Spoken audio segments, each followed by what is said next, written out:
آلك وأصحابك يا نور الله. فرمان مصطفیٰ صلی اللہ علیہ وآلہ وسلم، جو مجھ پر روز جمعہ درود شریف پڑھے گا میں قیامت کے دن اس کی شفاعت کروں گا. صلو علی الحبیب صلی اللہ تعالی علی محمد صلی اللہ علیہ وسلم. اعوذ باللہ من الشیطان الرجیم. بسم اللہ الرحمن الرحیم. واغفر لأبی إنه كان من الضالين ولا تخزني يوم يبعثون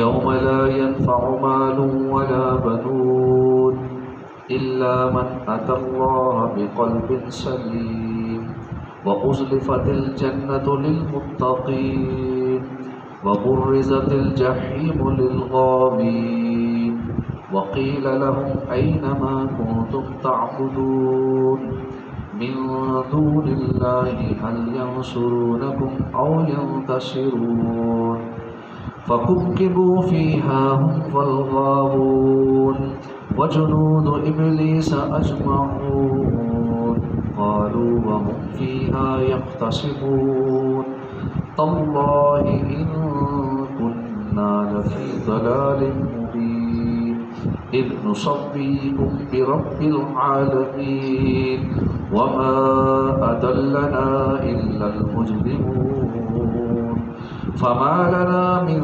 شافعين ولا صديق حميم ولولا أن لنا كرة فنكون من المؤمنين. اللہ کے نام سے شروع جو نہایت مہربان رحمت والا. واغفر لی اور بخش دے لأبی واغفر اور بخش دے لأبی میرے عرفی باپ کو. ابراہیم علیہ السلام کا تذکرہ جاری ہے. انہو کانا بے شک وہ ہے من الضالین گمراہوں میں سے. ولا تخزنی اور تو مجھے رسوا نہ کرنا. یوم یبعثون اس دن جس دن لوگ اٹھائے جائیں گے اس دن مجھے رسوا نہ کرنا. یوم جس دن لا ینفع جس دن نفع نہ دے گا مال ولا بنون مال اور بیٹے مگر من اتی اللہ وہ جو حاضر ہوگا اللہ کے حضور بقلب سلیم سلامت دل لے کر قلب سلیم لے کر حاضر ہوگا. وَأُزْلِفَتِ الْجَنَّةُ لِلْمُتَّقِينَ جنت للمتقین اور ازلفت قریب لائی جائے گی. جنت للمتقین پرہیزگاروں کے جنت قریب لائی جائے گی. وَبُرِّزَتِ الْجَحِيمُ اور ظاہر کر دی جائے گی جحیم دوزخ للغاوین گمراہوں کے لیے. وقیل اور کہا جائے گا لہم ان سے کہا جائے گا اینما کہاں ہیں جن کی کنتم تعبدون تم عبادت کیا کرتے تھے من دون اللہ اللہ کے سوا. حل ینصرونکم کیا وہ تمہاری مدد کریں گے او ینتصرون یا وہ بدلہ لے سکتے ہیں. فَكُبْكِبُوا تو اوندھا کر دیا جائے گا فیہا اس میں یعنی جہنم میں ہم والغاوون انہیں یعنی بتوں کو اور گمراہوں کو. وجنود ابلیس اجمعون ابلیس کے سارے لشکروں کو.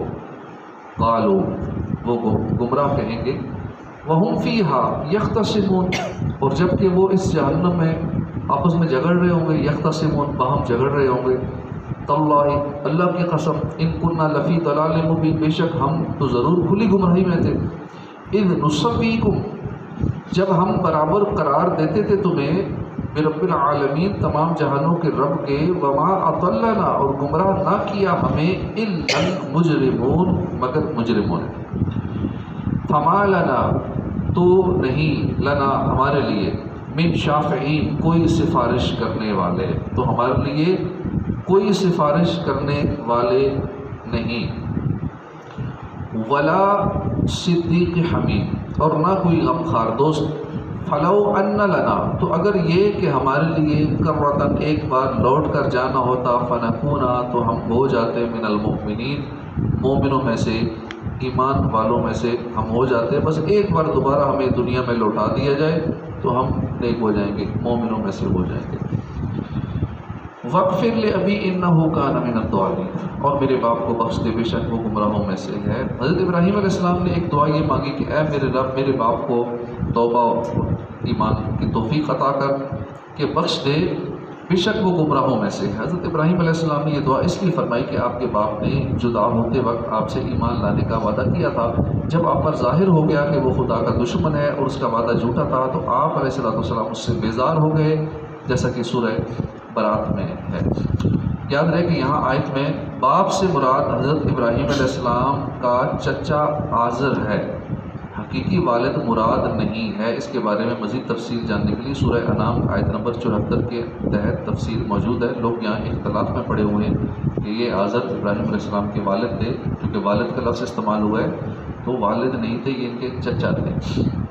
وَلَا تُخْزِنِي يَوْمَ يُبْعَثُونَ، اور مجھے اس دن رسوا نہ کرنا جس دن سب اٹھائے جائیں گے، جس دن نہ مال کام آئے گا نہ بیٹے کام آئیں گے، مگر وہ جو اللہ کے حضور سلامت دل کے ساتھ حاضر ہوگا۔ اس آیت اور اس کے بعد والی دو آیت کا خلاصہ یہ ہے کہ حضرت ابراہیم علیہ السلام نے ایک دعا یہ مانگی کہ اے میرے رب، مجھے قیامت کے اس دن رسوا نہ کرنا جس دن سب لوگوں کو اٹھایا جائے گا، اور اس دن نہ مال کام آئے گا نہ بیٹے، البتہ اس دن جو اللہ کے حضور کفر، شرک اور نفاق سے سلامت دل کے ساتھ حاضر ہوگا تو اسے راہ خدا میں خرچ کیا ہوا مال بھی نفع دے گا اور اس کی نیک اولاد بھی اسے نفع دے گی۔ ویسے اس دن نہ مال کام آئے گا نہ بیٹے کام آئیں گے، لیکن وہ مال کام آئے گا جو ہم نے اللہ کی راہ میں خرچ کیا ہوگا، وہ بیٹے کام آئیں گے جن کو ہم نے نیک بنایا ہوگا، جن کی اچھی تربیت کی ہوگی۔ یاد رہے کہ کافر اور مشرک جو مال نیک کاموں میں خرچ کرے گا، آخرت میں جہنم کے عذاب سے نجات دلانے اور اللہ کی بارگاہ سے ثواب حاصل کرنے میں اس کے وہ کوئی کام نہیں آئے گا۔ البتہ مسلمان جو مال اللہ کی راہ میں خرچ کرے گا اور جو نیک اولاد چھوڑ کر مرے گا، وہ مال اور اولاد اس کے کام آئے گی، اور اللہ تعالیٰ اپنے فضل و کرم سے مسلمان کو اس کے صدقہ اور خیرات کا ثواب عطا فرمائے گا۔ حضرت ابو ہریرہ رضی اللہ عنہ سے روایت ہے، حضور پر نور صلی اللہ علیہ وسلم نے فرمایا، جب آدمی مر جاتا ہے تو اس کے 3 اعمال کے علاوہ باقی اعمال سارے منقطع ہو جاتے ہیں۔ صدقہ جاریہ، وہ علم جس سے لوگ نفع اٹھائیں، نیک اولاد جو اس کے لیے دعا کرے۔ یاد رہے کہ حضرت ابراہیم علیہ السلام نے اپنی دعا میں قیامت کے دن کی رسوائی سے جو پناہ مانگی ہے، یہ دعا بھی لوگوں کی تعلیم کے لیے ہے تاکہ وہ اس کی فکر کریں اور قیامت کے دن کی رسوائی سے بچنے کی کوشش کرنے کے ساتھ ساتھ اللہ کی بارگاہ میں اس کے لیے دعا بھی کریں۔ نیک اولاد کام آتی ہے، لیکن اولاد کو اگر نیک بنایا ہو، نمازی بنایا ہو، بچپن ہی سے اچھی تربیت کی ہو، وہ اولاد کام آتی ہے جو اچھے ماحول سے وابستہ ہو۔ جس کو صرف دنیا دار ہی بنایا، گناہوں میں اولاد پڑی رہی، وہ تو مرے ہوئے والدین کو تکلیف ہی پہنچائے گی، کیونکہ ہر ہفتے میں ایک دن اعمال پیش کیے جاتے ہیں، والدین کے حضور اولاد کے عمل پیش ہوتے ہیں، تو جب وہ دیکھتے ہیں میرا بیٹا نافرمان ہے، بے نمازی ہے، گناہ کر رہا ہے، تو والدین کی روح کو تکلیف ہوتی ہے۔ اگر بچے نیک ہوں، نمازی ہوں، اچھے عمل کرنے والے ہوں تو ان کے والدین کی روح سے خوش ہوتی ہے، چلے ہمارے بچے اچھا کام کر رہے ہیں۔ تو ماشاءاللہ بڑے نیک لوگ ہوتے ہیں۔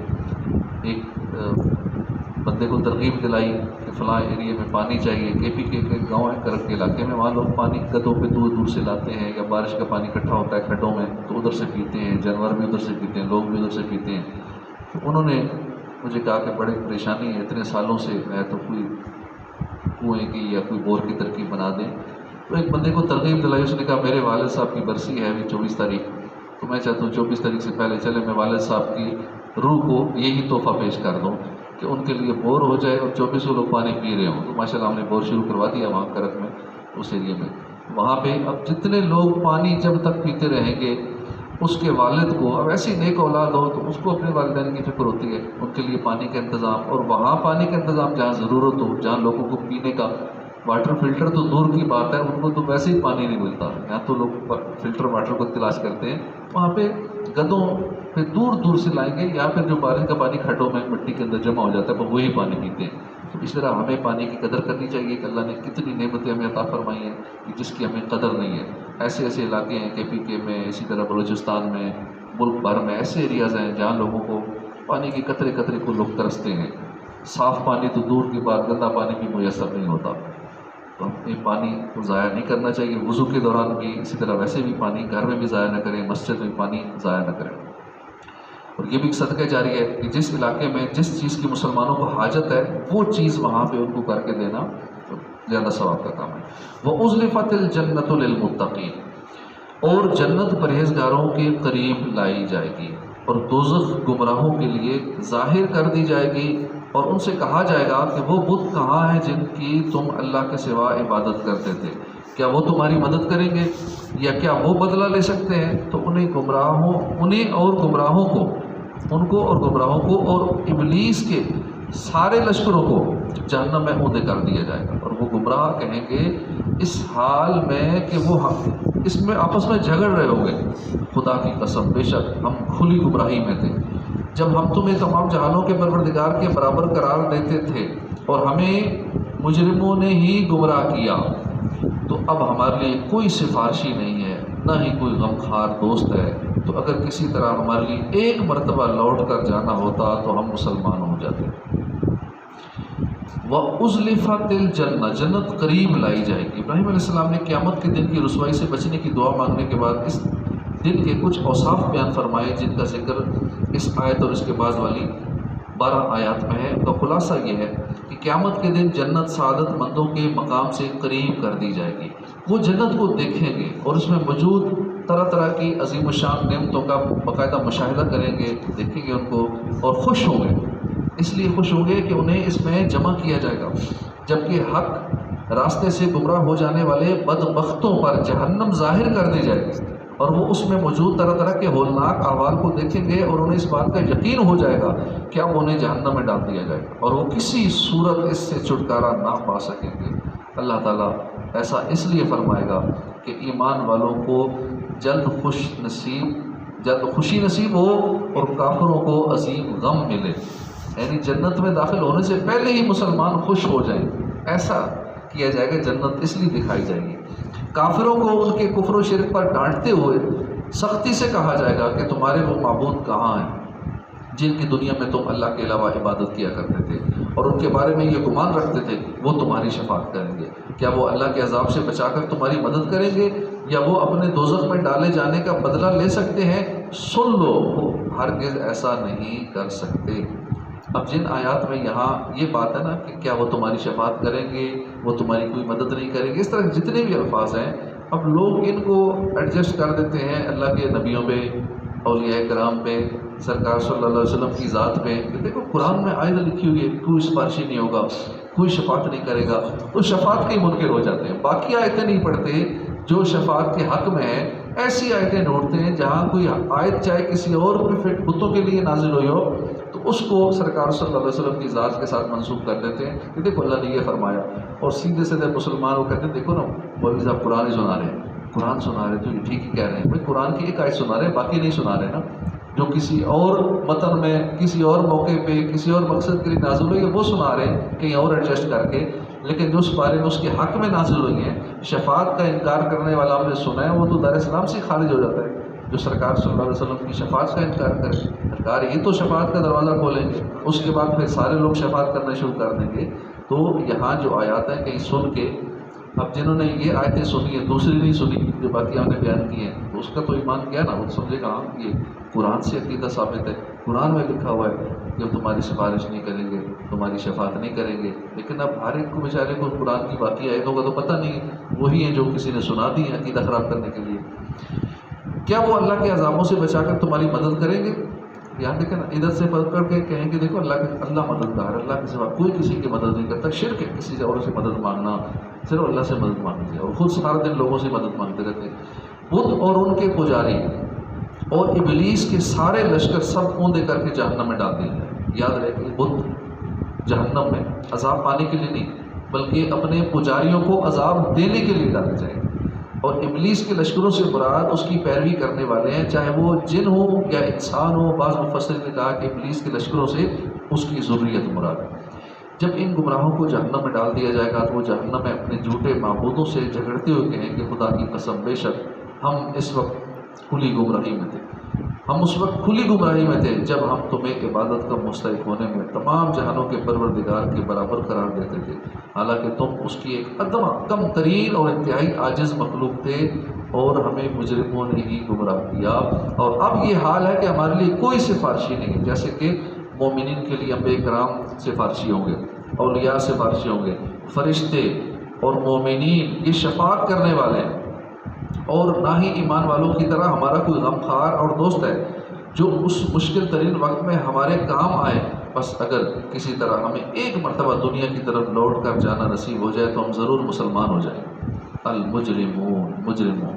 مجرموں سے مراد وہ ہیں جنہوں نے بت پرستی کی دعوت دی، یا وہ پہلے لوگ مراد ہیں جن کی ان گمراہوں نے پیروی کی، یا ان سے ابلیس اور اس کی ذریت مراد ہے، ولا صدیق حمیم، اور نہ ہی کوئی غمخوار دوست ہے۔ کفار یہ بات اس وقت کہیں گے جب دیکھیں گے کہ انبیاء کرام، اولیاء کرام، فرشتے، صالحین، ایمانداروں کی شفاعت کر رہے انہیں، اور ان کی دوستیاں کام آ رہی ہیں، نیک لوگوں کی دوستیاں کام آ رہی ہیں، کیونکہ اس دن تو سارے شفاعت، جیسے انبیاء کرام شفاعت کریں گے، فرشتے شفاعت کریں گے، علماء شفاعت کریں گے، حاجی شفاعت کریں گے، حافظ شفاعت کریں گے، نیک لوگ شفاعت کریں گے۔ اب عام بندہ، نیک بندہ، جس سے ہماری کبھی سلام دعا ہوئی تھی، سفر میں ہم اکٹھے رہے تھے، کہیں تھوڑی بہت دوستی ہو گئی تھی، زیادہ ملاقاتیں نہیں بھی ہیں، زندگی میں ایک ہی بار ملاقات ہوئی تھی لیکن اچھی ملاقات رہی، اس کو بھی عرض کر دینا چاہیے کہ قیامت والے دن مجھے بھی یاد رکھنا، جنت ملے تو مجھے بھی لے جانا، میری بھی سفارش کر دینا، شفاعت کر دینا۔ تو نیک لوگ بھی دوستیاں یاد دلائیں گے، میں تیرا دوست تھا نا، مجھے بھی جنت میں لے جاؤ، میں نے تجھے وضو کرایا تھا، میں نے تجھے پانی دیا تھا، میں نے تیری ایک بار دعوت کی تھی، میں نے تمہیں ایک بار یہ تحفہ دیا تھا، ہمارا تھوڑا بہت تعلق تو تھا نا، مجھے بھی جنت میں لے جاؤ۔ اس دن لوگ پھر اس طرح دوستیاں کام آئیں گی جو جنت میں لے کے جائیں گے۔ تو قیامت کے دن نیک، صالح، پرہیزگار مسلمانوں کی دوستی مسلمانوں کے کام آئے گی، اور وہ قیامت کے دن سخت، انتہائی سخت ہولناک دن میں مسلمانوں کی غمخواری اور شفاعت کریں گے، جیسا کہ اللہ پاک نے فرمایا الآخلاء یومئذ بعضهم لبعض عدو الا المتقین، پرہیزگاروں کے علاوہ اس دن گہرے دوست ایک دوسرے کے دشمن بن جائیں گے۔ یہ جو گناہگار دوست، بدکار دوست، فضول ٹائم پاس کرنے والے دوست، نمازوں سے دور دوست، اس طرح کے دوست جو ہیں یہ دشمن ہو جائیں گے۔ وہاں وہی دوست کام آئیں گے کہ جن کے ساتھ بیٹھ کے ہم کوئی آخرت کی گفتگو کرتے تھے، جو دینی حوالے سے جن کے پاس ہم بیٹھتے تھے، صرف وہ دوست کام آئیں گے۔ حضرت جابر بن عبداللہ سے روایت ہے، نبی کریم صلی اللہ علیہ وسلم نے فرمایا کہ جنتی کہے گا میرے فلاں دوست کا کیا حال ہے، اور وہ دوست گناہوں کی وجہ سے جہنم میں ہوگا، اللہ پاک فرمائے گا کہ اس کے دوست کو نکالو اور جنت میں داخل کر دو۔ تو جو لوگ جہنم میں باقی رہ جائیں گے وہ یہ کہیں گے کہ ہمارا کوئی سفارشی نہیں ہے اور نہ کوئی غمخوار دوست ہے۔ حضرت حسن بصری نے فرمایا کہ ایماندار دوست بڑھاؤ، کیونکہ وہ قیامت کے دن سفارش کریں گے، قیامت کے دن شفاعت کریں گے، اس لیے نیک لوگوں سے دوستی زیادہ کرنی چاہیے، زیادہ سے زیادہ نیک لوگوں سے سلام دعا ہونی چاہیے تاکہ زیادہ شفاعت کرنے والے ہو۔ لہذا ہر مسلمان کو چاہیے کہ وہ نیک اور پرہیزگار مسلمانوں کو اپنا دوست بنائے اور فاسق اور فاجر لوگوں کو دوست نہ بنائے، ان سے بچے۔ حضرت ابو ہریرہ رضی اللہ عنہ سے روایت ہے، سید المرسلین صلی اللہ علیہ وسلم نے فرمایا آدمی اپنے دوست کے دین پر ہوتا ہے، اب اسے یہ دیکھنا چاہیے کہ دوستی کس سے کرتا ہے۔ ان فی ذلک لآیۃ وما کان اکثرهم مؤمنین، بے شک اس بیان میں ضرور نشانی ہے اور ان میں اکثر ایمان والے نہ تھے۔ یعنی ابراہیم علیہ السلام کا اپنی قوم کے ساتھ جو واقعہ بیان کیا گیا، اس میں ان سب کے لیے عبرت کی نشانی ہے جو اللہ کے علاوہ اوروں کی عبادت کرتے ہیں، تاکہ انہیں معلوم ہو جائے کہ قیامت کے دن ان کے یہی جھوٹے معبود ان سے بیزاری ظاہر کر دیں گے اور کسی کو کوئی نفع بھی نہیں پہنچا سکیں گے۔ وما کان اکثرهم مؤمنین، اور ان میں اکثر ایمان والے نہ تھے، یعنی جس طرح کفار قریش میں سے اکثر لوگ ایمان نہیں لائے، اسی طرح ابراہیم علیہ السلام کی قوم میں سے بھی اکثر لوگ ایمان نہیں لائے تھے۔ لہٰذا اے حبیب صلی اللہ علیہ وسلم، آپ کفار قریش کی ایمان نہ لانے پر غمگین نہ ہوں، آپ پریشان نہ ہوں۔ صدق اللہ العظیم، صلو علی الحبیب۔